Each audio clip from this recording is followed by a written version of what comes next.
বন্ধুরা সবাই কেমন আছেন? আশা করছি খুব ভালো আছেন। আমিও খুব ভালো আছি। তো আজকে আমাদের নবান্ন আমরা কিভাবে আমাদের নবান্নে কি হয় চলুন আপনাদের সাথে শেয়ার করি। আপনারা সঙ্গে থাকুন।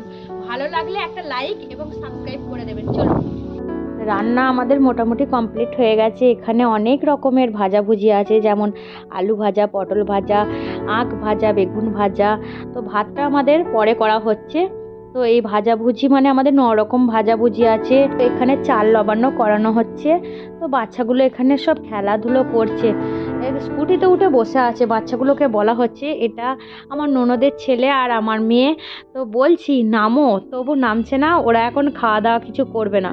ওরা খুব আজকে মজা করছে, ওদের খুব আনন্দ হচ্ছে।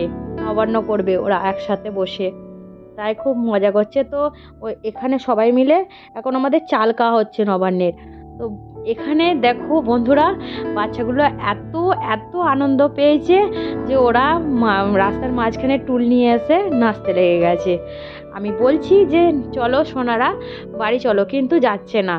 এত ওদের মজা হচ্ছে, মানে আজকে অনেক আত্মীয় স্বজন এসছে তো বাড়িতে, ওই জন্য ওরা আনন্দ করে বাড়ি থেকে টুল নিয়ে গিয়ে বাইরে নাচানাচি করছে। তো এর মাঝখানেই আমাদের নবান্ন সমস্ত ঠাকুরকে পুজো দেওয়া হয়ে গেছে। তো সেগুলো আমি দেখাতে পারিনি। তো এইগুলোই আমি তোমাদেরকে দেখাচ্ছি। ওরা খেলাধুলো করছে আর আমি ওই ধারে আমার ননদ অনেক জিনিসপত্র কাচাকুচি হয়েছে তো আজকে, তাই ওই জিনিসপত্রগুলো একটু রোদে শুকো দিচ্ছে। তো ও আমাকে বলল যে একটু জিনিসপত্রগুলো শুকো দিয়ে দাও। তো আমিও একটু তার সঙ্গে সঙ্গে শুকো দিয়ে দিচ্ছিলাম।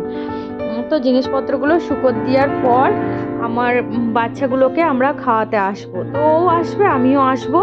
তো ও বলল যে এই তো ও বলল যে বৌদি তো এখন আমার মামাম সোনা খেতে বসে পড়েছে। ও তো খাচ্ছে। আমাদের নবান্নর দিন সবাইকে কলা পাতাতেই খেতে দেওয়া হয়।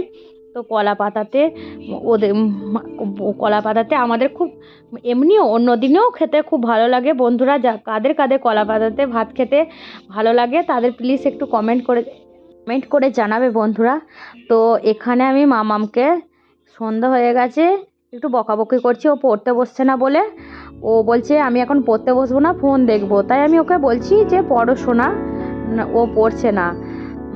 তো আমরা বাচ্চাগুলোকে মানে আমি বাচ্চাকে ঘুম পাড়াতে যাচ্ছি। তো ঘরে আমার বাবু সোনাও মানে আমার ননদের ছেলেটা ও ঘুমোচ্ছে। তো ঘুমোচ্ছে না, তো মশারি থেকে উঠে বেরিয়ে পালিয়ে আসছে, দিয়ে মামামের কাছে চলে আসছে। দুজনে একসাথে খুব আনন্দ করছে একসাথে আছে বলে। বন্ধুরা আজকের ব্লগটা এতটুকুনি, অনেক রাত হয়ে গেছে। তো আমি এখন খাওয়া দাওয়া করব। তো তোমরাও খেয়ে নাও। তো তোমরা খুব ভালো থেকো, সুস্থভাবে থেকো। আবার একটা নতুন ব্লগ নিয়ে তোমাদের সাথে দেখা হবে।